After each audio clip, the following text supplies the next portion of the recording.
আসসালামু আলাইকুম রহমতুল্লাহি ওবরকাতুহু। সম্মানিত দর্শক, আপনারা ইতিমধ্যে সবাই জেনে গেছেন যে ভারত বাংলাদেশকে দেয়া যে ট্রানজিট সুবিধা সেটি বাতিল করেছে। এই ট্রানজিট সুবিধার আওতায় বাংলাদেশি যারা আমদানিকারক এবং রপ্তানিকারক তারা ভারতের স্থলপথ ব্যবহার করে যেগুলো স্থল বন্দর রয়েছে তার মাধ্যমে ভারতে রপ্তানি না করেও ভারতের ভূমি দিয়ে তৃতীয় কোনো দেশে তারা রপ্তানি করতে পারত। এটাকে বলা হয় ট্রান্সশিপমেন্ট এক্সপোর্টের ক্ষেত্রে। সাধারণত স্থলপথে নেপাল এবং ভুটানের সঙ্গে এই বাণিজ্যটা বাংলাদেশের ছিল আমদানির ক্ষেত্রে এবং রপ্তানির ক্ষেত্রে। অর্থাৎ ভুটান থেকে কোনো পণ্য আমদানি বা যাকে বলা হয় নেপাল থেকে কোনো পণ্য আমদানি অথবা বাংলাদেশের কোনো পণ্য নেপাল এবং ভুটানে রপ্তানি করার ক্ষেত্রে ভারত এই সুবিধাটা দিয়ে আসছিল। দ্বিতীয়ত, ভারতের নদী বন্দরগুলো এবং সমুদ্র বন্দরগুলো ব্যবহার করে।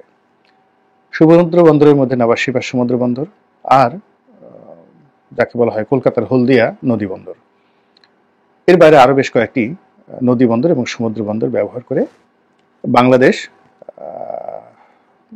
বিশ্বের বিভিন্ন দেশ থেকে পণ্য আমদানি করে ভারতে খালাস করে সড়ক পথে বাংলাদেশে আনত।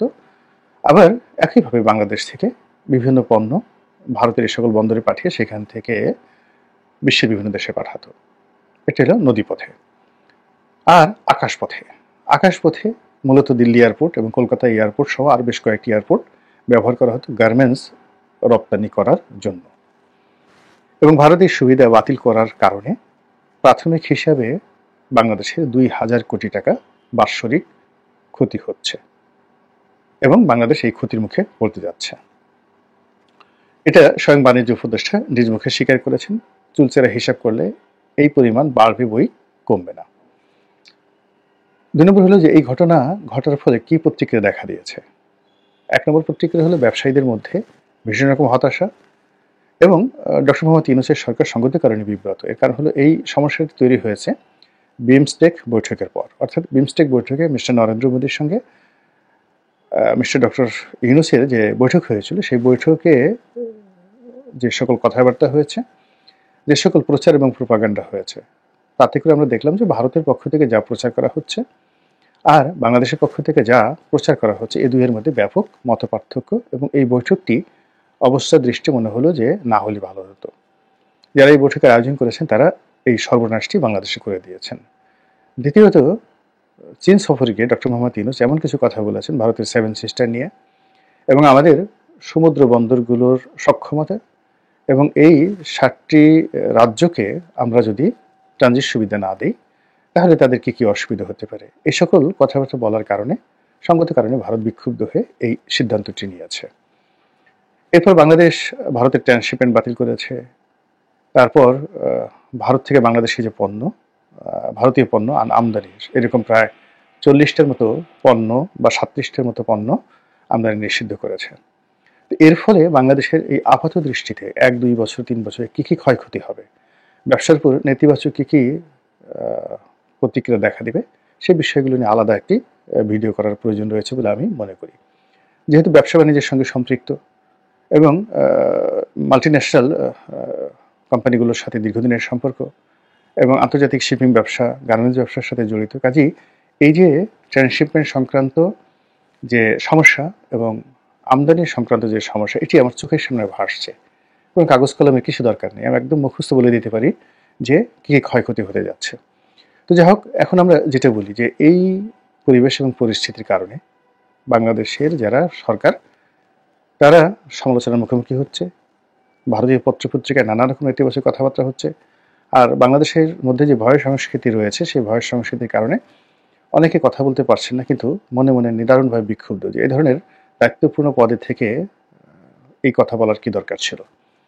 দ্বিতীয়ত যেটি উল্লেখ করার মতো সেটি হলো এই ঘটনার মাধ্যমে শেখ হাসিনার কপাল খুলে গেছে, আওয়ামী লীগের কপাল খুলে গেছে।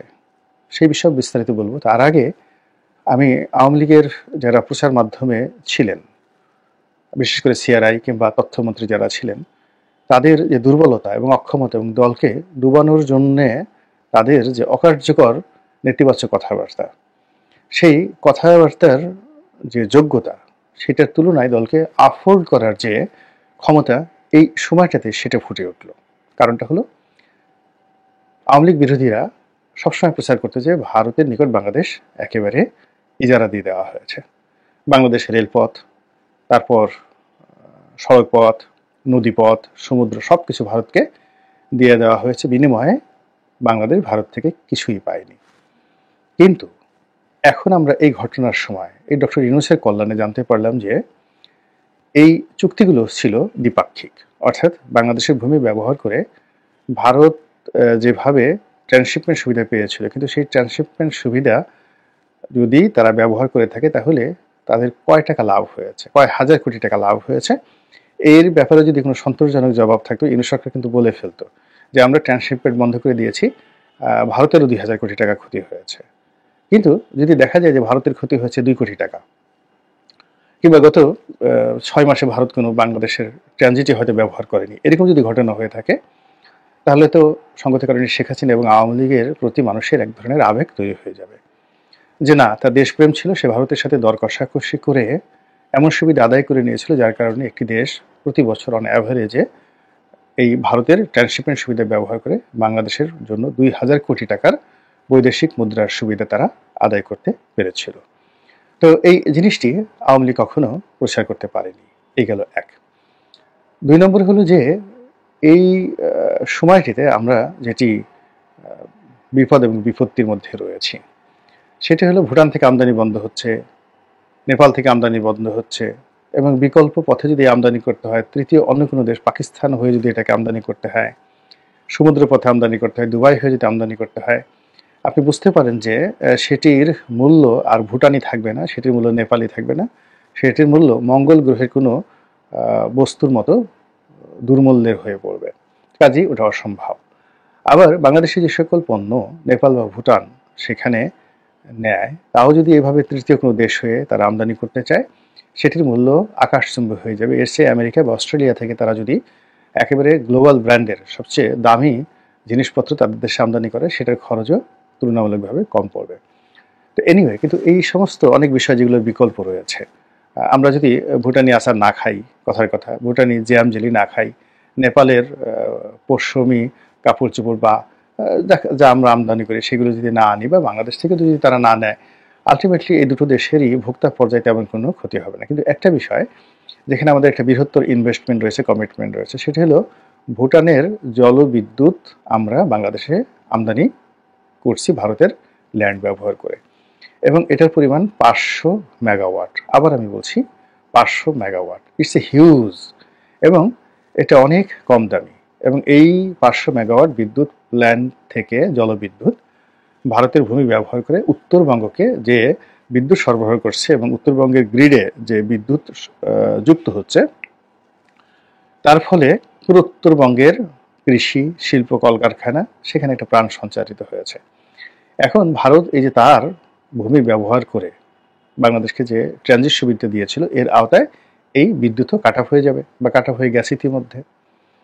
এবং সেক্ষেত্রে এই যে ভুটানের সঙ্গে আমাদের যে একটা বন্ধুত্বপূর্ণ সম্পর্ক, একটা চুক্তি, সেখানে আমাদেরকে বিদ্যুৎ দেওয়ার জন্য তারা যে ইনভেস্ট করেছে, সেটার তো বিদ্যুৎ না পেয়েও আমাদেরকে জরিমানা গুনতে হবে।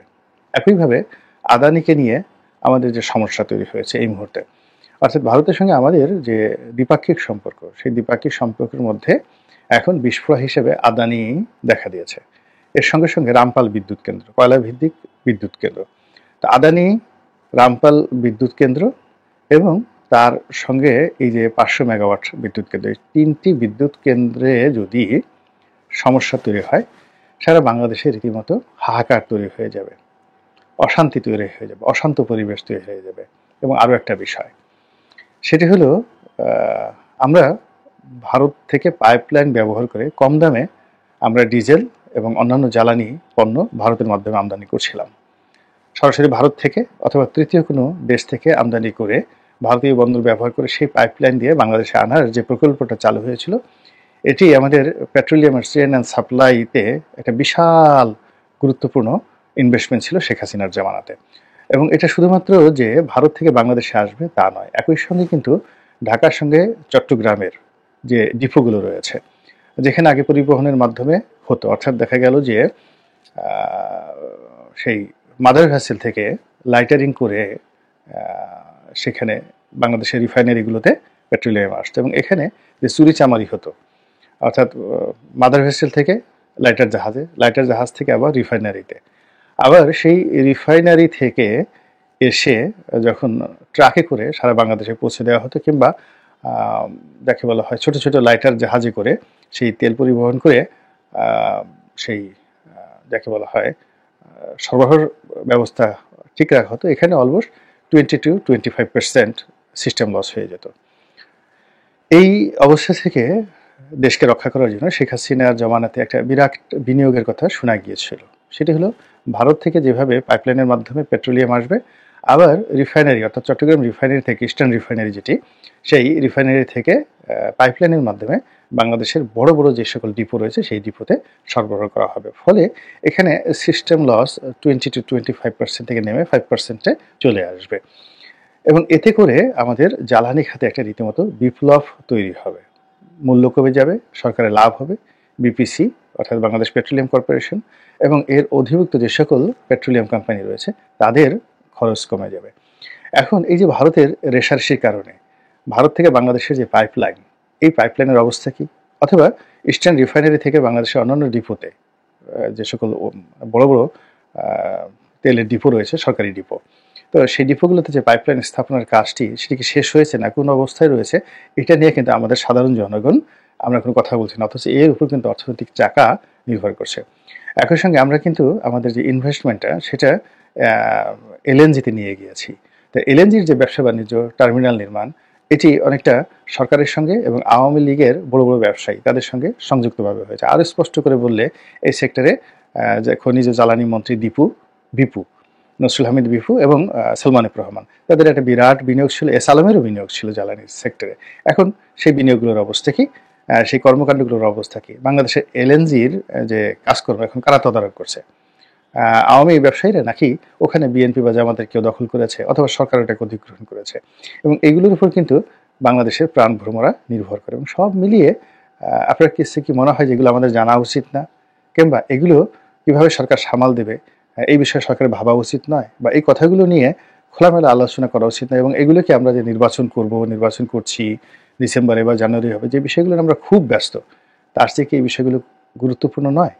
আল্লাহ আমাদের সবাইকে হেদায়েত দান করুন এবং হেফাজত করুন। আসসালামু আলাইকুম ওয়া রাহমাতুল্লাহি ওয়া বারাকাতুহু।